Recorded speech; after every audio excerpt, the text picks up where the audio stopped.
I guess, sci-fi fantasy book that had queer main characters. I just remember reading that book and thinking, I wish I had this in high school. Because your main character is very confused about am I not? That I needed in high school. I don't know if I've ever been able to tell you that, but about that book, yeah. I was just and I read that in my late 20s. So by that time I knew who I was. Yeah. But I was oh my God, how many high school girls are you going to help with this book?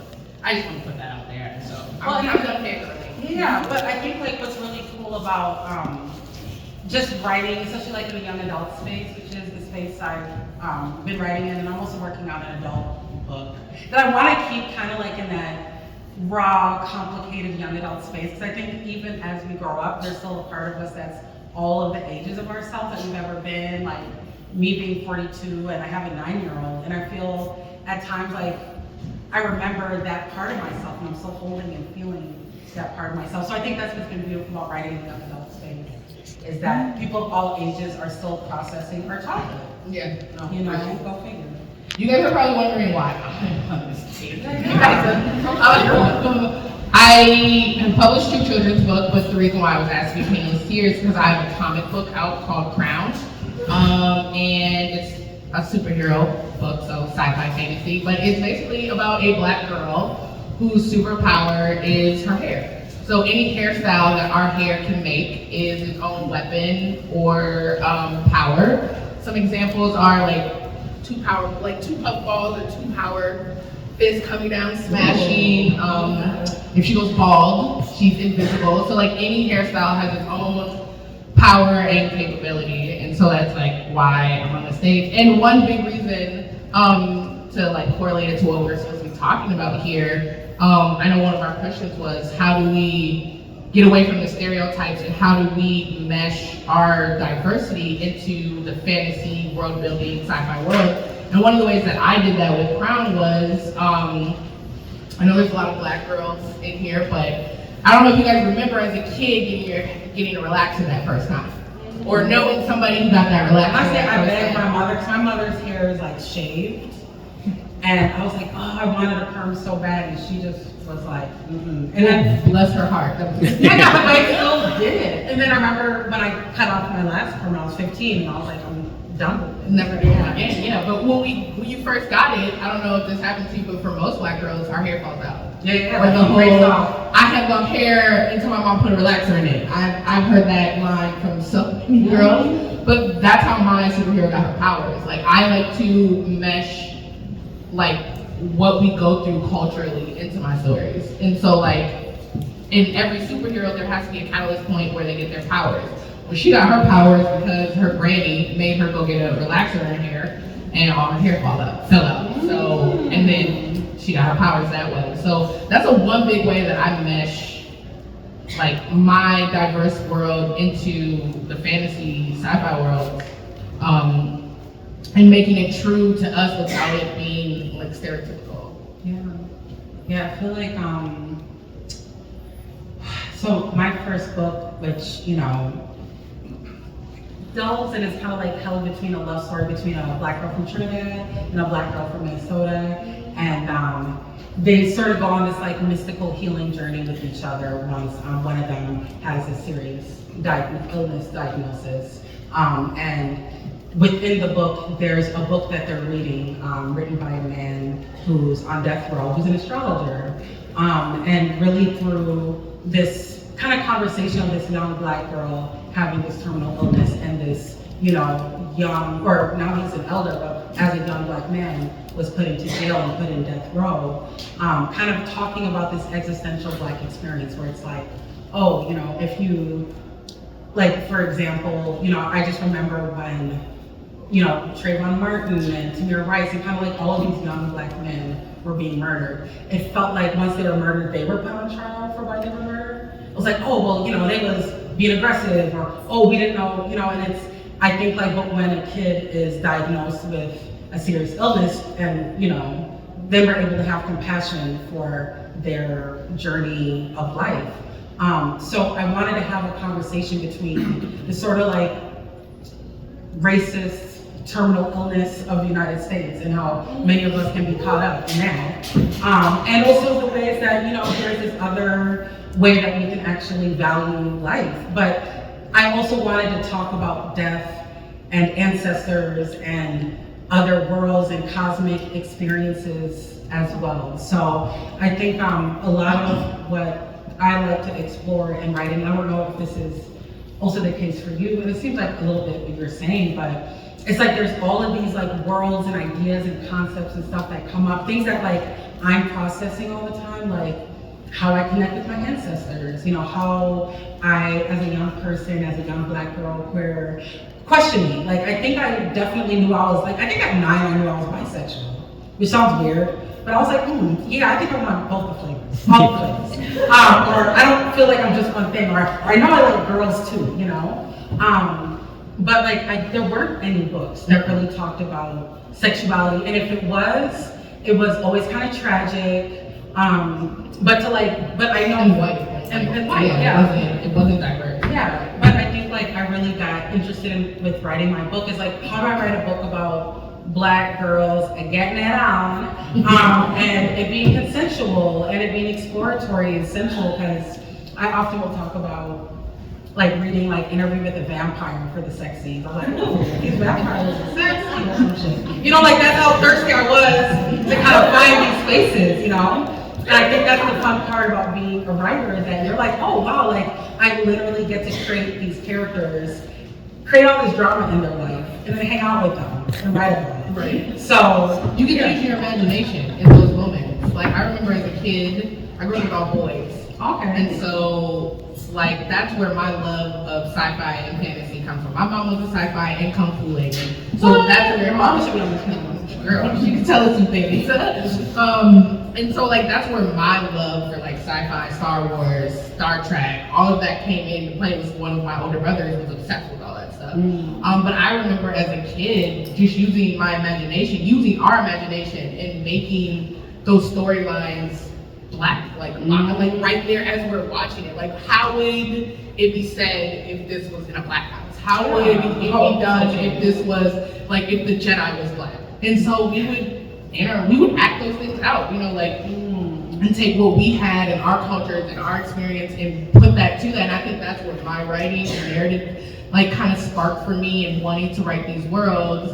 And then Octavia Butler. She was a big one for me. She was the first Black, and I know a lot of that's very cliche, and a lot of Black she's one of the first in the 90s, yeah. And so I read, not Parables of the Sower, I read the second book first. I got a hold of the second book. It was randomly at my middle school, and I don't know why it was, but I ended up getting a hold of the second book, and that was what told me that I could write that.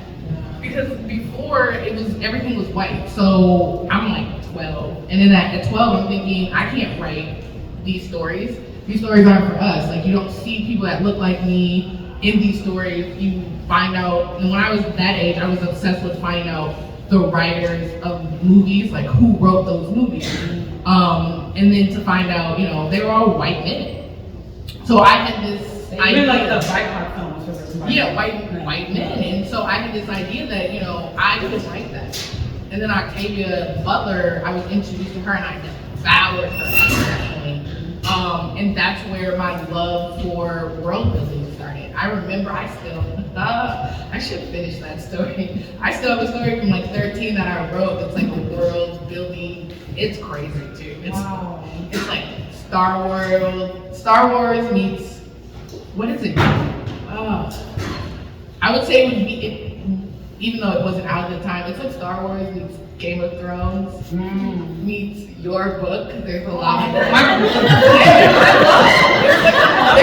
a lot of queer action going on. And that was when it was like I had to like hide, because I grew up religious, so I had to like hide. So sci-fi and religious. And sci-fi and religion, which is crazy because my mom liked what she liked in sci-fi, but then there were some things that were demonic. Yeah. Like Ninja Turtles was demonic. I watched Ninja Turtles as a kid. Why do you think why was it demonic? I have no clue. Twilight was demonic, and now she's King Edward. When I was a kid and it was like popular to me, Twilight Twilight, it was demonic. I couldn't watch it. Vampires, like all of that. It was a no-no in her home. I couldn't have the books. I had to sneak watch them at school. Read them at school. And then like I'm in my late 20s and she like calls me and she's like, your brother said that I should be Team Jacob, but I'm Team Edward. It's like Twilight. I've been watching it on repeat because this is what she does for like 2 weeks now. And I think I'm Team Edward. Edward's better. And David said that you're Team Jacob. And I'm like, what?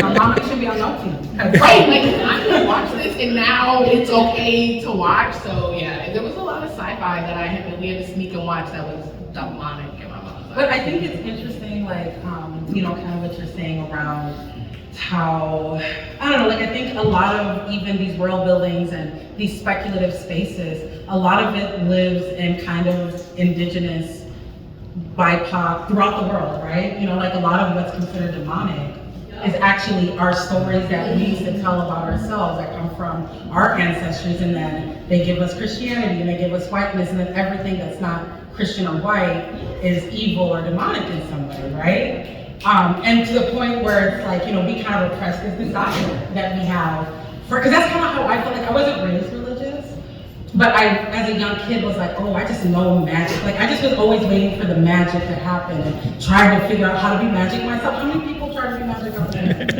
Okay, exactly. We're all nerds up in here. We just have to like conjure our shit back. So yeah, so like even what I love is this like story arc with your mom, where it's like, deeply religious, but then also loving, the speculative space. And I think even like, even though not growing up religious, I feel BIPOC folks, definitely Black folks, were able to find the magic and the mysticism within the Christianity that was forced onto us. Like how we are able to build worlds within the very small world that they give us. Is a thing that like I see all the time. It's like, like when you see how Black people do church, that's not the church the white folks do. They did not introduce that church. Like you were just talking about church earlier with me and some of my friends. So like I love the. Okay, so let's answer these questions because you came up with some. Should I say who helped you write these questions? Yeah, ChatGPT. I'm a lot ashamed of my game. I didn't realize that I was supposed to come up with the question and they're like, they're due at this time. And then 3 days went by and I'm like, oh crap, they were due 3 days and some hours ago. I am put on the spot, and so I just was like, ChatGPT, give me the question. No, I'm just laughing because I'm like so afraid of ChatGPT. Am I saying the same right? Yeah, you are. I hate him in the sense that people are using it to take our creativity away. That's a whole other conversation. No, it can be this conversation. This conversation is, and then you don't got a moderator.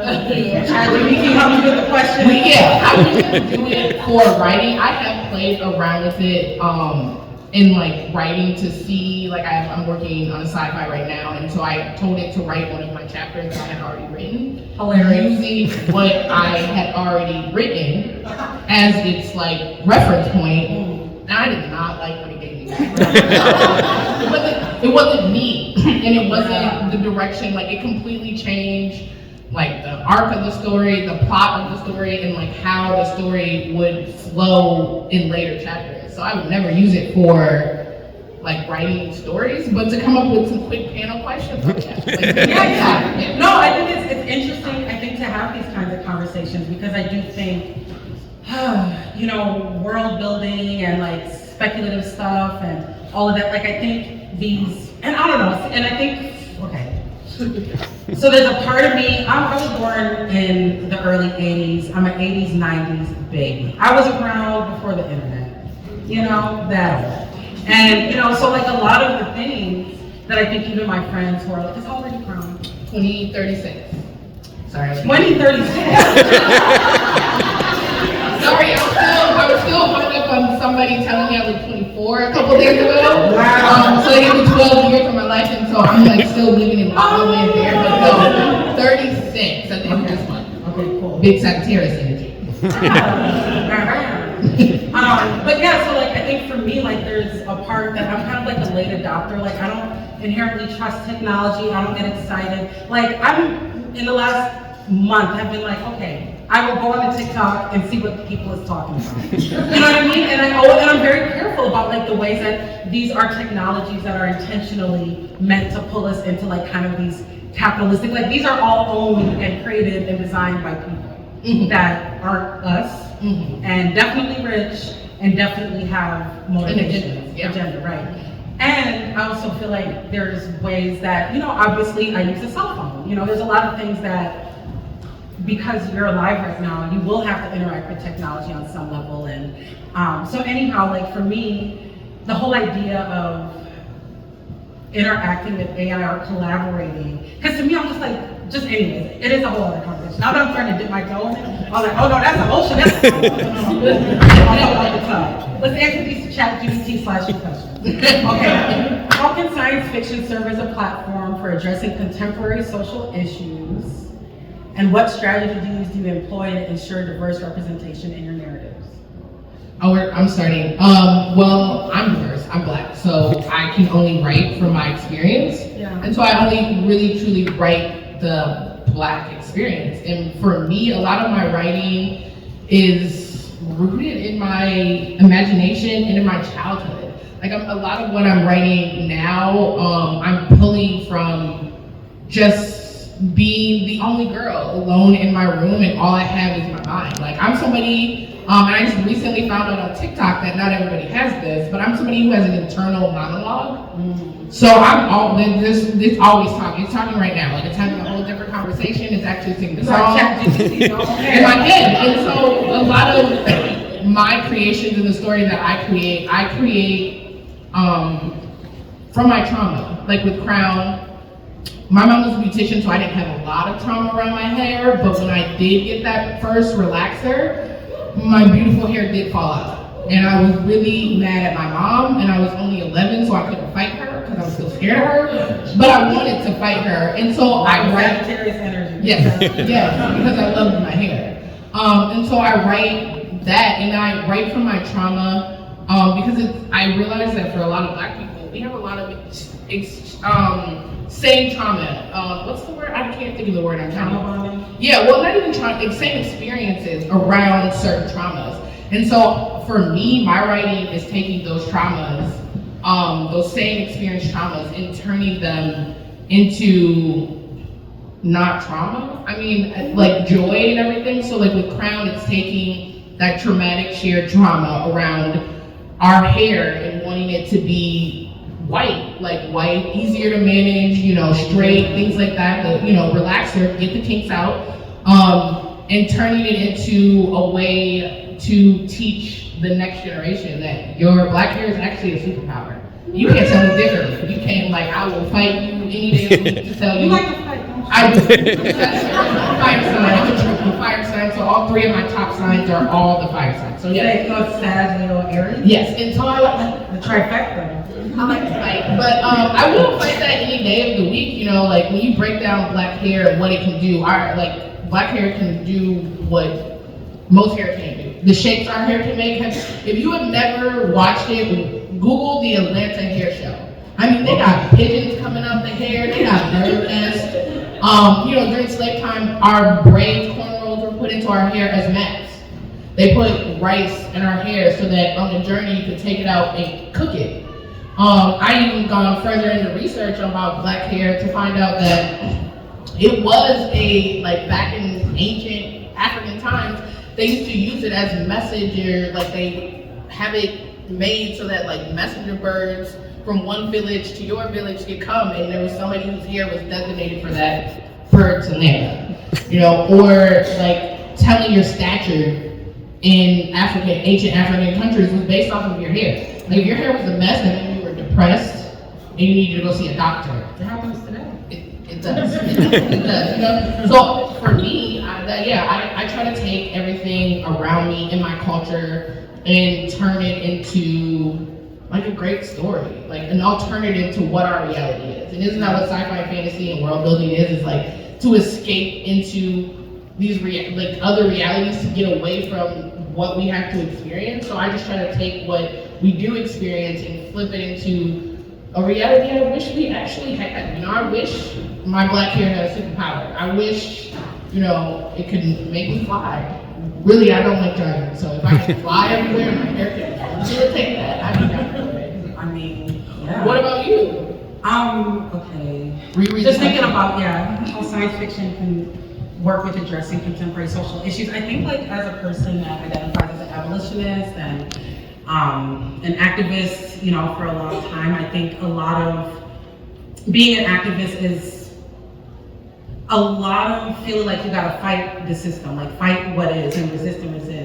And I think we can get so exhausted in that. And I think it's almost intentionally so. Like if you're exhausted fighting the world that you currently have to live in, it stops you from dreaming the world and living into the world that you want. So I feel like with my writing in particular, I definitely kind of can just like fantasize about what sort of realities do I want to live? Even like in healing myself, like thinking about what are the experiences I would have liked as a young person? And I think as far as approaching social issues, like in my kids' books, I have a kids' book called Can We Please Give the Police Departments to the Grandmothers? And in it, there's like all of these, so, how in it, you have all of these like fly elders, just like loving on the community. And I think, as a person that's been resisting the police state since I've been 18, like actively doing that, so much of it was like, focusing on the police in a way that, it's like to even dream of not having the police. Because even when I was growing up in the 80s and 90s, like I said, literally the police would come and teach us in our classroom the DARE curriculum. Any of y'all remember that? Like little cops. And they're like, to me, I don't know if that still happens. No, I remember. Yeah, I don't think that happens, but like when I look back, it's like we have so normalized the police state and this militarization in our communities that they were in our schools educating us.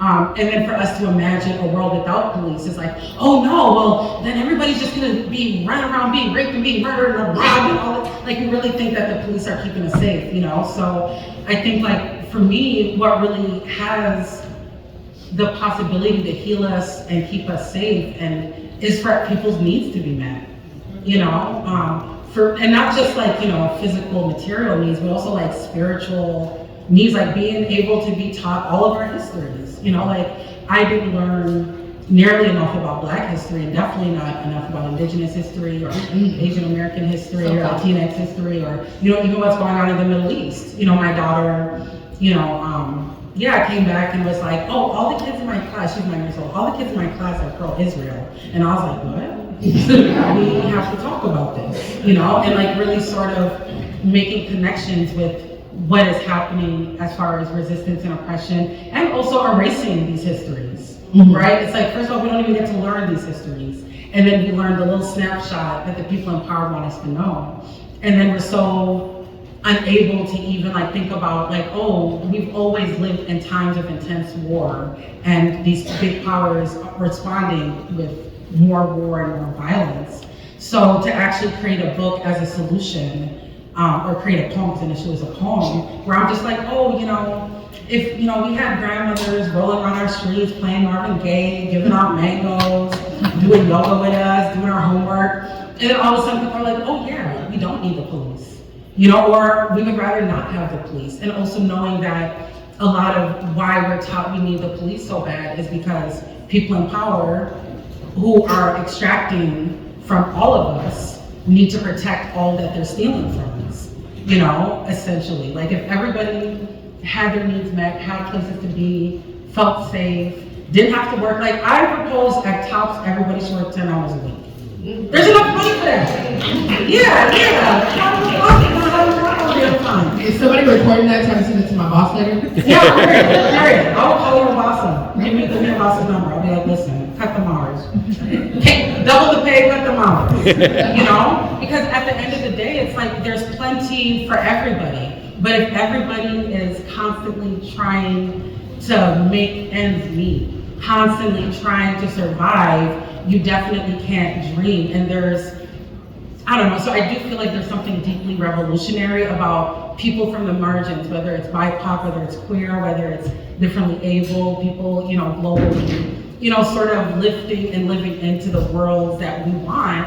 because then we will be so in love with these worlds, you know, that we will continuously move towards those rather than get caught up in what we're fighting against, you know? So, yeah, roll build, y'all. How many of y'all in here consider yourselves like a writer or a creative in some way? Raise your hands. That's what I'm talking about. Anyways, I'm happy to hear that. You know, so I just feel like also this is a moment where, you know, I feel like there's just so much more, like when you're talking about sci-fi back in the day that you grew up on, like you said, there wasn't always people who look like us, but I feel like there's so much more, you know, sci-fi speculative things where there's Bipoc people, queer folks, and all that kind of stuff too, which to me is just like so healing, you know, for this generation. No, I totally agree. What's the next question? In what ways do you approach the development of characters from marginalized communities to authentically represent, I'm sorry, I can't see, like my eyes keep crossing. Authentically represent their experiences while avoiding stereotypes or tokenism? That's a good question. Yeah, I think for me, like, and I think, you know, a lot of us can attest to this, often as people writing from the margins, they want us to focus on the oppression that they've given us as like, oh, this is the constant conversation we have. Oh, woe is me, the oppressor, the white man. Like, something that came to me is like Toni Morrison. Like, I'm sure people have seen that clip, or many of us, where one of the reporters is like, when will you write about white people? Like, just with all her chest, that's Toni Morrison. That was rent-free. Yeah, like probably wrote it down and was like, oh, I definitely need to ask Toni Morrison, right? You know, that like they want us so fixated and up their ass that like even when we write, they will never write about us. And I would really, like I said, I read Interview with a Vampire. Like there's not a black Negro vampire that I recall in that book, but I read it. And nobody asked Anne Rice, well, when are you going to write a black vampire? I'm for the Blade, right? Like, you know, so for us to be able to just sort of, I don't know, just like insist that we don't have to write about our oppression, but like, because I think like when we're amongst ourselves, like, yeah, we might reference things like that, but so much, there's like so much richness to our lives and our existence and our pleasure and our falling in love and our spiritual discoveries of ourselves. Like for me, I don't want to write about the typical, oh, the police trauma, and I don't like hate on any authors who address those things because, you know, a lot of this stuff is ubiquitous, you know, like it is a part of our reality, but I do think I'm curious about like, how do I escape these particular tropes and the ways that they're included, because it is a part of life, that it isn't like this, like fixation, you know, that it's just like, okay, yeah, because I do think there's a part of our existence that's just so resilient and just is able to be like, yeah, oppression, but, oh, you going to the barbecue? Oh yes, we're about to electric slide, you know what I mean? And it's like, yeah, like, even if the police show up, at least that's what we was doing, you know? We have a good time before. Yeah, and we have a good time after. But how about you, like, what are ways that you might, you know, stay away from tropes or not falling into these stereotypes? Well, to also quote Toni Morrison, she also said to, you know, write the stories that you don't see. And so that's really why I write. I write the stories that I want to read. I write about the characters that I want to see. And I say this all the time, Blackness isn't a monolith. Like, we're so many things, we're so much more than our oppression. I refuse to write about our oppression. I refuse to talk about it because it's every day. When people ask me about certain things like that, it's an everyday occurrence for me. I have a children's book, got two, called Black Boy, Black Girl, Black Girl. And they feature only Black children. And I get this all the time. Everywhere I go, at least one person asks me, well, what about white boy, white boy? Okay, hilarious. Go write it. Fix their mouth, you know they're thinking about it. Okay, yeah, no. Ask. What about white boy, white boy? What about white boy, white boy? Go buy it. What about native boy? Or not go buy it, go write it. What about native boy? Go write it. Mm-hmm. I would love to see a brown boy for the Latinx community, or native boy, because my book is about empowering them to look into their future and see they can be greatness.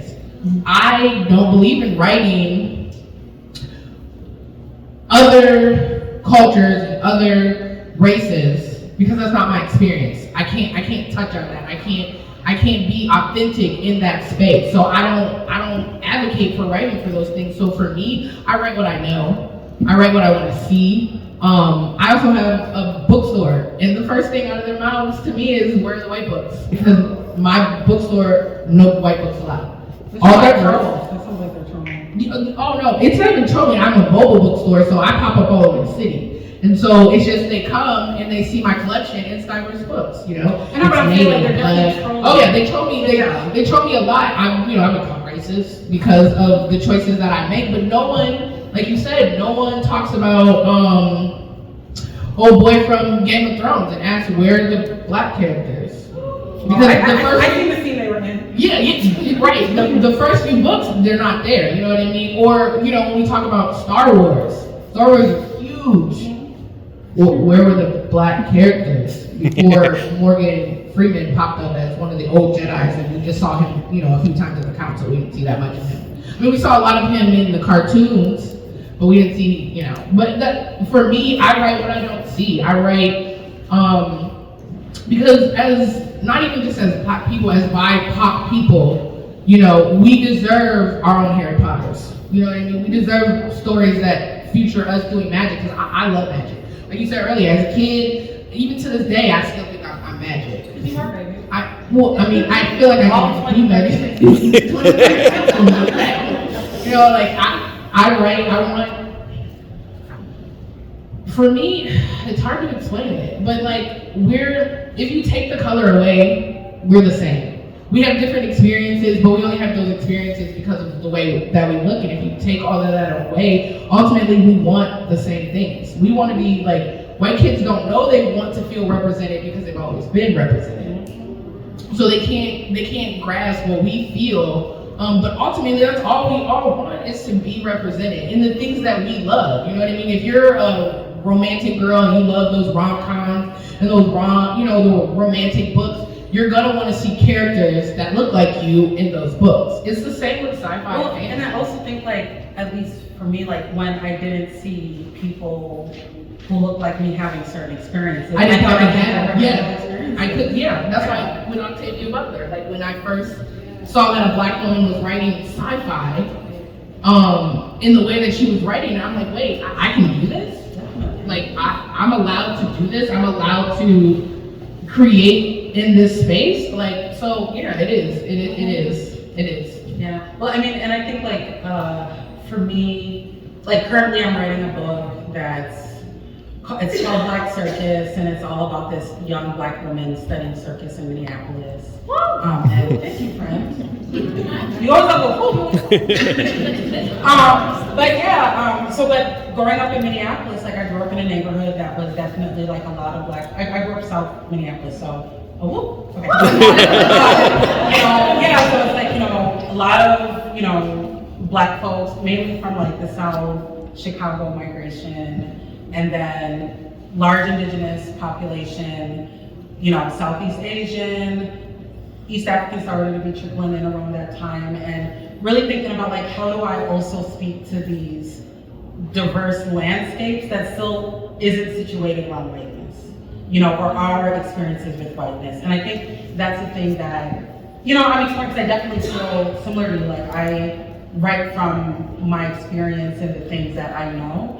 And I also feel being black in Minneapolis is a very specific experience. And I think, or being, from here in general, when you think about a lot of the art that's made, it's not just, white centric, but it's also not necessarily Midwest and not necessarily Minneapolis, So thinking about what was it like being raised in the land of Prince, especially when I think about Prince, and I was like, Prince, this is a hot take, was a colorist. You know what I'm saying? A lot of even how he, lived in blackness was around preferencing white or likeness and stuff like that. And how that also lives as far as the aspect of blackness here that, is different than when I go to the East Coast, for example, or when I'm on the East Coast, I grew up with a lot of people who are called Anishinaabe or whatever. And on the East Coast, some people don't know anybody who's Native American and whatnot. So also not just speaking to, my racial and cultural background, but also the geographic experience of what it is to be a Black Minneapolis person, you know, and the ways that I think, I don't know, like, not to hate on the Black experience here, because there's a lot that I do love and actually cherish about it, but it's hard. Yeah, it's a thing that like I'm actually healing from, and right now I'm writing a book about, based in the 90s, like I said, and really contending with the fact that like as a young Black woman, I did not think I was cute at all. I did not feel desired. And not that it's all about that, but part of it is about that. Like I think, and that I think goes for people of all different backgrounds. Like if you're not seeing yourself as an object of cuteness or desire, or like, yeah, or like say if you are there, it's like over the side friend to the people who are the protagonists who are falling in love, you know? So like, you know, just how, you know, just kind of acknowledging my experience and what I know, but then also all of the experiences that were intersecting and around me that I also want to acknowledge. Yeah, I like what you said there. Yeah, it is like my writing is about, my main characters, my protagonists are always Black women because I'm a Black woman. It is about me making sure that they're main characters. Because I always think main character energy, but I had to hide it. I grew up in a very white space. Like growing up in Minnesota, you grow up very in a white space. What you just said, you're like, you always knew you were a main character. I have main character energy for days. I've always had main character energy. But I was just telling my friend I'm getting a new tattoo that says TOO, T-O-O. Because my entire life I've been told I'm too much, I'm too loud, I'm too whatever the negative word they want to put, I was always too. And my writing has definitely helped me, and writing sci-fi has definitely helped me in stepping into my main character, my era. Like you can't tell me I'm not shit now. But you were like that late 30s, yeah, but 20-year-old. But I was born and raised in Minneapolis. But I grew up in, I would say this, I grew up in Edina and St. Paul. I grew up Jewish, so I grew up very, very, very white. And as somebody, yes, a lot of people don't know. I know practice. You just passed out by some hot fire. No.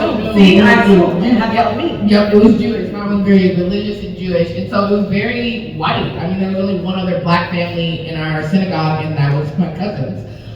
So it was very white. So I grew up in the white lens. Like I grew up at the age of 12 with hips. I don't know if you guys have seen me. I have hips for days. Like I don't have nothing else, but I got hips. Like I've had it since I was 12. But I remember, and I always tell this story. But I remember being at Osa Middle School, and they have a pool, and we had big swim classes. And I remember I got whooped the night before for something I did. And yes, my mom was a baby boomer, so she whooped us with belts.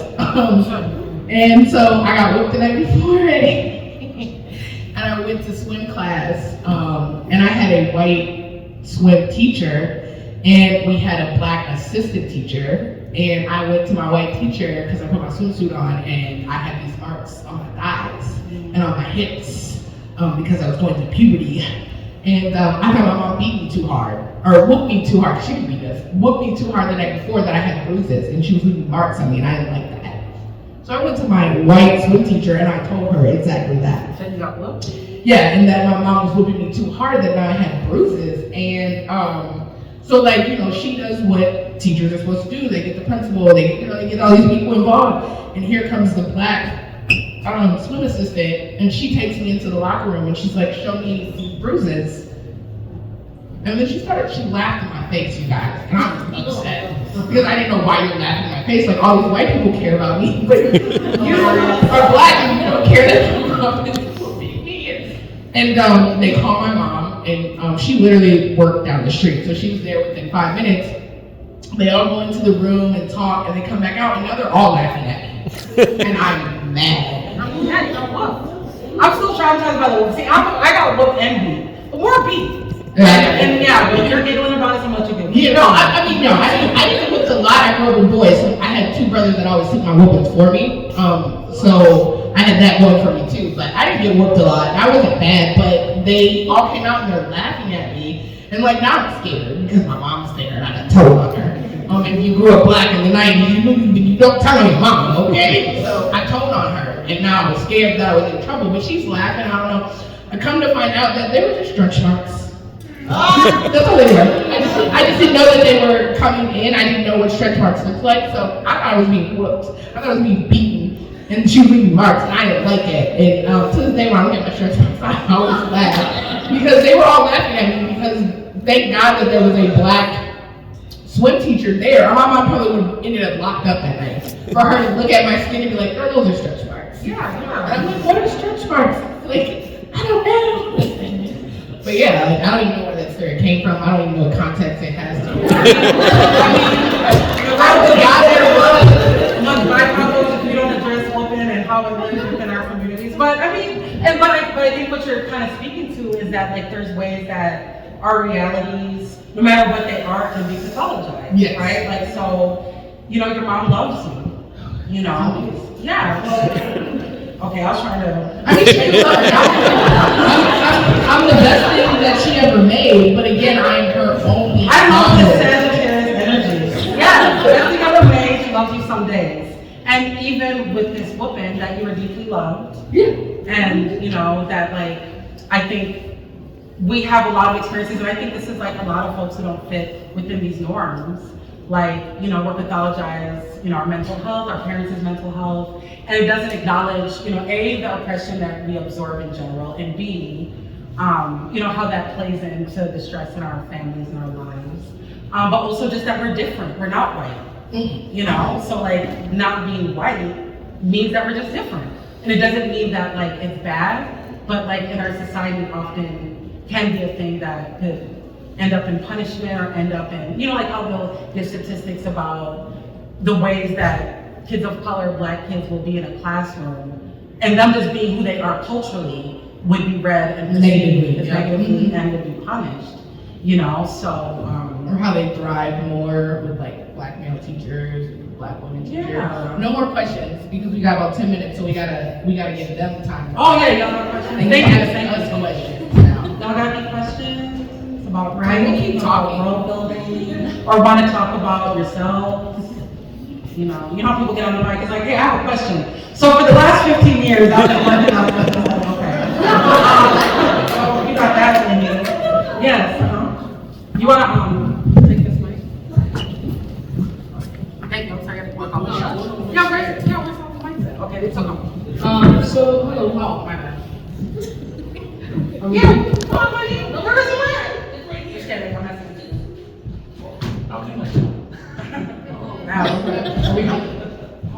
Okay, Kathleen. Okay. Yeah. That's the big one. Can we just say y'all came up in here jerking? Y'all came up in here jerking? Yes, your question. Sorry, my bad. No worries. So my name is Gina. I'm currently a freshman in college, studying for animation and digital media. So yes. So my question was, as someone who's starting to write and do poetry and all this other stuff, like how do you know, as someone who's like a person of color, like how do you know like I guess the story you're telling is like, I guess the right story, like I don't know, like I guess that's my question. Like, how do you know this is the right story to tell? There's no right story. If that's the story that is coming out of you, that's the story to tell. Okay. Don't look at it as is this the story right or wrong. It's coming out of you. They're talking to you, the characters. It needs to be told. There's a reason why you're writing it down. So yeah, it's the right story. If you're writing it down and it's coming out of you, it's the right story. Like, believe you are main character energy. What you write is main character energy. So like, you've got to think that way about your writing, because writing is still very whitewashed. It's still very white male, like this industry. And so every day you put your work out there, there's going to be somebody that's going to tell you it's wrong. You have to be able to stand 10 toes down, like this is right. And why because for me, I write for my community. So I know what my community needs. Like if somebody told me, oh, Crown is not, Crown what?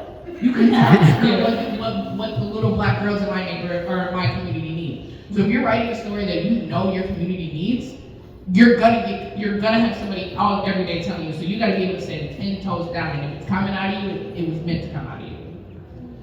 I agree with all that. And the one thing I would just add is that there's going to be so many stories you'll write. And I think sometimes, like just in the writing process, like I'll get an idea, and maybe I'm working on one project mainly, But if there's like a little idea that kind of comes, especially if you're doing like kind of digital type of art, and just even your quick description of what you're working on, there might be a ton of ideas you have all the time, and it can feel like, oh, well, where should I focus on and whatnot? So like, like Crown was saying, where maybe you feel the most passionate in a moment, but like make sure to keep all of your ideas, just like keeping track of them, because who knows, in like 2 years you might be like, oh, wait a minute, that like idea I had for a play, or that idea I had for a puppet show, now I have the time, or I met somebody who I could collaborate and do that with.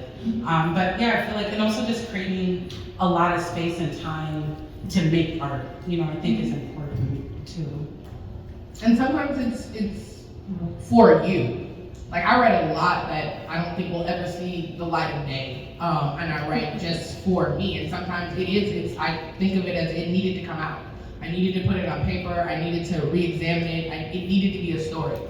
This character needed to tell their story, and that's how I look at writing. Like my characters are like real people in my head, but they're real, and their story is their story. I'm just the facilitator of that story. I'm the one that's getting it out to the world. They're telling the story, and sometimes the story is just meant to be told to you, and sometimes it's meant to be told to the world. But whatever comes out of you was meant to come out of you for whatever purpose it serves. Thank you. I appreciate it very much. Thank you. Anybody else want to take the mic and ask a question? All right, so first of all, shameless plug, because you did happen to mention, so I thought it was kind of funny, but I do happen to have been putting together a series of, or at least a list of every single Black character in Star Wars. I would love to see that list. Yes, you can find it by searching for every Black character in Star Wars. But my actual question is, do you guys happen to have like any like book recommendations? And it can be one of your own, but that's the question. Yeah. Oh man. I mean, well, you think of some. Shameless plug to my homie in the back. Shannon Gibney is another local brilliant writer. Top-notch nerd, mother of nerds. So there's a lot of like dope local writers. I think sometimes just kind of naming writers that I love. I just read something by Percival Everett called The Trees. Have you read that or heard of that? It's on my list, but I love that man's work. Yeah, he slaps. And definitely, I would say it's kind of speculative work, but it's definitely, it like delves into issues of identity, but in a way that's like very funny. Like, I think sometimes it's hard to tell heavy things all the time, and I think kind of a magical power is how do you make that shit funny and slap without feeling like you're undermining the gravity of the thing. So I feel like he does that well. What are some other works? Natalie Dew, actually. Like, she's another OG speculative. She wrote a Black Vampire book. That's the name I don't remember, but she's like another OG. What else do I love? Do you have anything? The Good Luck Girls series. It's like a world building kind of fantasy, really good. I'm not good with authors' names. I'm horrible with that. I know the book titles. The Children of Blood and Bones. Oh yeah. Such a good one for your kids. Yeah, like I'm a big kid and I love it. You guys are pulling. I always call it world building, but homegoing. By Gayazi. I always say her last name wrong. I think you're saying it. It's a good one. Also, who wrote Freshwater? Akwekie Emezi. It's like another sort of Nigerian writer. This is not a person who's published any literary work, but they do it like Samukta Bonse, who's like a local, has written some dope kind of like kung fu zombie type apocalypse shit, but living from like the Laos, ancestry explorations. Yeah, I feel like there's so many dope local folks. And I think maybe that's a thing that we should do is kind of come up with a list, and maybe this is a thing that's like a collective list too, because everybody knows. Oh, Sherry. Anything from Taylor Cisco. He's local. I don't know any of his titles offhand. He is a sci-fi man. Like, if you Amazon him, all his books will come up. I think he's supposed to be here tomorrow. I'm not sure. It's sci-fi. He's somewhere around here. In a costume. Yeah, there's also like 5. And there's a lot of, just like speculative sci-fi stuff. Like there's this indigenous writer, Cherie, whose last name I don't remember, but yeah, there's another woman, Lesson Growing, where it's like there's some really dope like indigenous speculative. Rebecca, what's her? Rebecca Romers. Yeah, Rebecca Romers wrote some shit that really slaps. Yeah, so yeah, that's a great question. Thank you. Yeah.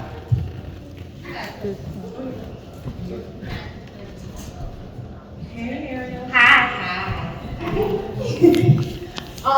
My question is about, have you had the experience, and if you did, how did you navigate finding whiteness, Western thinking, thinking that is not genuine to the germ of you, the essential germ of you, but because we are so enveloped in this, and especially in the realm of fiction. I was a book baby, fiction baby, and the experience that I immersed into as a young child was exclusively white, exclusively from European tradition in the realm of fiction. So this had delineated the endpoints of what was imaginable to me. And when I have, as an adult, done some writing, I find myself, return to myself in writing when I'm just trying to speak truth. And I found that writing fiction was more challenging for me at a younger age when I attempted it, because I would hate what I wrote.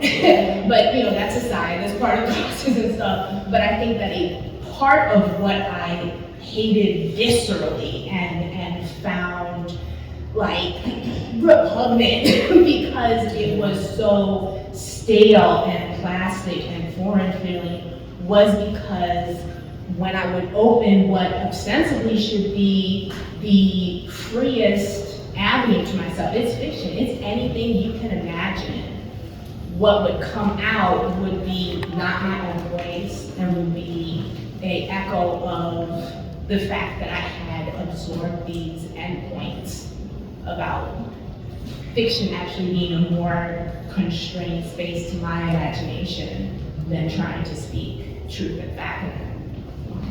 Yeah, I mean, I think like this is kind of the importance of reading writers and also reading folktales and stories, indigenous stories and folktales from all over the world. Even, like I know you're Haitian and stuff like that. Like there's so many stories about like Haitian cosmology and things like that. Like there's a lot of ways that I'm trying to like research the cosmologies of, people who are Nigerian and people who are also Nigerian of multiple different, dimensions. People who are Chiin, my family's Trinidadian. My dad is from St. Croix, Virgin Islands. So there's a lot of ways that you kind of have to like decolonize and soak yourself in other ways of being to like have that be the ingredients that live in you for when you explore. Just even like a story arc. Like a lot of the ways that story arcs live are kind of this kind of consistent story arc that, everybody kind of anticipates stuff. And actually another writer who I love is Haruki Murakami, who's a Japanese writer. And he's like a writer where like, I just never know where the fuck he gonna go. And I like those writers, where you just can't anticipate it, So I think having enough, and I think this is why it's important to have like, global writing that you reference from, because it is, like how many Marvel films have we seen? I mean, I've seen like 2. But like, that's sort of the reference, like how, like Star Wars, like all of these even speculative spaces. I mean, I think that's what's kind of cool about like, anime, for example. Like I'm not a person, like I'm a little older than the anime generation, but like I think I'm seeing how that has influenced a lot of the ways that people think about storytelling, So, yeah, I think just like kind of referencing and resourcing and reminding yourself that like, yeah, there's more to this than this shit, Yeah, I agree. For me, I stopped writing. Like I want to say from like 19 to about 25, 26, I didn't write. I couldn't. There was nothing in me. And about 25, and I would say that because that's around the time I feel like my frontal lobe was really finishing its forming. I started a book club. I missed writing. I was yearning for it, but my connection was broken from it. And I knew to get that back, I had to read. But when I started my book club, I only read diverse authors. I didn't read white authors anymore. Because like you said, as a kid, that was all we had. That was all we were exposed to. You know, I didn't grow up where we could go to Barnes & Noble and get books. I was going to the library and getting them. I was getting them at school. So like, I couldn't pick and choose. I had to read what was there. And so I had to reconnect with me. And I chose to do that through reading diverse books. And within a year of running my book club, which I really should start again, I started writing again, like vigorously writing, like fanfic writing. And that's kind of where I started with it. It was like a fanfic that I started with. Yeah, it kind of really slapped. And it is a really good way to find your community, find your audience, and find yourself again. So like and to this day, I don't read white books. Like if I have a book, my shelf at home, all black books, I'm all for, you know, not even black books, diverse books. I'm for diverse narratives. I want more of that. I know enough about white culture. I live it every day. You know what I mean? So I don't need anything about white people. I don't need any more of that. I want to read more, you know. Right now I'm on a really big reading more Native American storylines because there's so much I don't know. And I'm somebody who believes that I can only learn other cultures by either interacting with people from that culture or reading books written by people from that culture. And so, like for me, that's what I would say. I reconnected with just diverse books. There's another question over here. Yeah, we got time, right? I mean, yeah. We got time. I mean, it's a 30-minute break in between, so we can do more than 15. And y'all are so beautiful, just I can't stop looking at how beautiful y'all are. Hi, my name is Vanessa. I'm a theater director, professional and producer. And as an emerging writer, my question is around world building when you have an idea for a story. Do you have any tips for organizing your world building and have just like this long document that feels like word vomit? And I also am wondering how you go from world building to implementing it into the script writing or story writing. I have Google folders. And then I now have this thing called a Remarkable, and I love it. It's like a digital notebook. Oh my God, I love it so much. Because I write better, my flow is better when I'm handwriting versus writing on a keyboard. But I break everything down. I'm so obsessive about my stories that I have a facts folder, like a facts document where it's just like random facts about my characters that will never go into the book, but they're just things that I need to know. I have a document that's character development. And a big way that I break down my organization is that every chapter gets a new document. So like it's not just this one long 30 pages of word vomit. It's like really I can go and look at one chapter at a time and assess it that way. And then I have like a word vomit document where it's just like in the middle of the night and my characters are talking to me and it's like the whole plot is changing and I just need to write like jumbled words down. That's where it goes into. But yeah, it's hard to keep my stuff organized, but I just break it up. Another good thing if you're using Google Docs, you can do the headers. If you put each chapter as a header, then it shows up on the outline on the side where you can like click on it at a time. So when I pull everything into one document, that's kind of what I do. So I can click on documents that way, but what do you do? Well, I mean, I also have like a theater kind of performance background, and I think like kind of resourcing your history and lineage as a creative, So I think, like say for example, if you're developing a character, you might want to write a monologue from their perspective. I think if you're a person that likes visual stuff, like at times I collage aspects of my ideas. I think what I did recently, I'm working on an adult book that I'm just, kind of in the beginning processes of. Like I put on a song and I danced as different characters to that same song. You know, because like, so there's this one character who's kind of like more of a free spirit and whatever in the scene. And like, if the song that is the tweet song, like, it goes my skin, my head. And like the first character is like, ooh, yes. And the other character, like when I put it on for her, she's kind of like, feels the desire in her body to dance it, but is not gonna get up and dance. And kind of like that. So I feel like sometimes just even being able to feel the like, you know, subtleties of your character's sense of self that I think really relates to what it is to be human. Because I think when you're writing, there's a lot of different levels you're holding, right? There's like the big story arc, like what's gonna happen from beginning to end. And then there's what happens with each of the characters, and then all the, you know, little moments in between, and then also who they become in this process and whatnot. I think that I like to do is also think about the astrology signs of my characters, and you know, similar to how you were saying, is like, you know, there's things that might just, you need to get it all down to just know your character, but it may not always show up in the book. And I think sometimes writers, just because it's so arduous to write, like you'd be like, oh my God, I'm trying to write. And it's hard for them to get the writing out. So you feel like everything you write is so precious. But I really try not to be too precious with the writing. You know, like that there's just things you're gonna write so you know what it is, but that it may not go in the book, but it's just so that you know your characters inside and out. And I like what you said about, you know, kind of the difference of your mind between typing and between writing. Because like, I'm a witch. I said I'm a witch at the beginning. You know, there's a certain way that channeling through your hand and like getting that like automatic writing flow. Like there's times when I'm sitting at my laptop, especially now that I'm writing this book, where I'm like, oh my gosh, I'm writing a book, this is so overwhelming. Oh my gosh, I'm never gonna finish this book. What if I only had one good book in me? There's some people who write one good book, and those are good people. You know what I mean? Like my head will get out of my mind. Yeah. But like, you know, so just kind of like, I this summer came up with a ritual, like a writing ritual, you know, where it's like, okay, every morning I'm gonna wake up, I'm gonna make matcha tea. Well, no, before that, I'm gonna sit at my altar, ground, meditate with my ancestors. Then I'm gonna make myself some tea, and then I'm gonna journal just personal stuff, and kind of like get some flow going, and then switch to my fiction writing.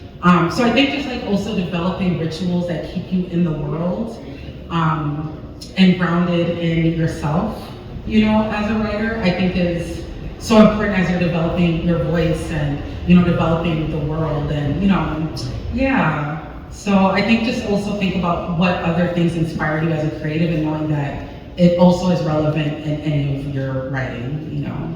And have conversations with your characters. It's one thing I do too, like I either have them out loud and I answer, which is the crazy way to do it, but sometimes I also like go and do a document where like I have like how we have panel questions and ask them questions and see how each of them will respond. And like when she was talking about that visual piece, a lot of authors use Pinterest as like pin boards and stuff. I definitely use it. I know the lady, the woman who wrote The Children of Blood and Bones, she has like a whole series about like what she did on Pinterest and how she used it to help build like things around, like build that world. And she really used it for the world building aspect of her story, and I definitely do that.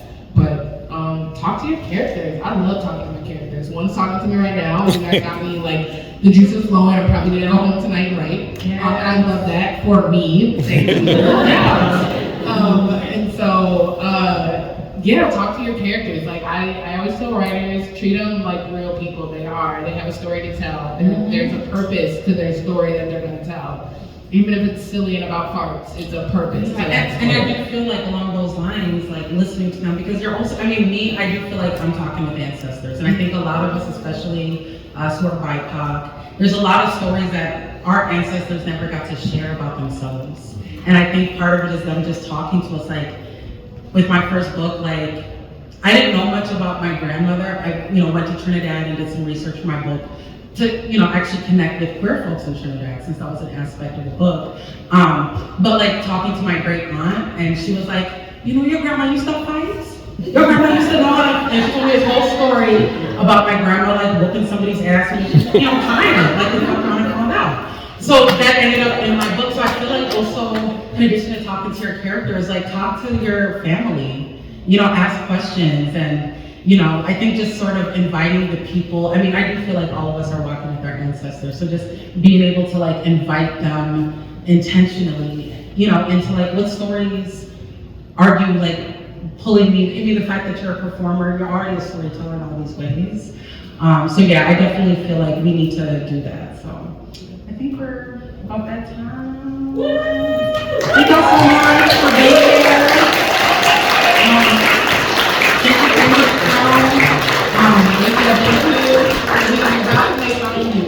I'm on Instagram at Junauda, Junauda. What else is gonna say? I would encourage each other to talk to each other in the space, because I think also a big part of writing is writing community, and like the fact that like when you ask who's writing, so many of y'all raise your hands, and I think there's a way that, you know, like we need to lift each other up. Writing is inherently isolating versus like theater or music. So yeah, so just mingle and see what people are writing. Maybe ask somebody, what are you writing on? What are you writing on? That's what I'm writing on. So that's all I would talk about. I agree with her. And you can find me at anything Crown the Writer. CrownTheWriter.com and Crown the Writer on social medias. I'm not on social media right now, but when I get back on it, I'll add whoever has. Yeah, Junauda.com. I got a website too. That's it. I got a website too.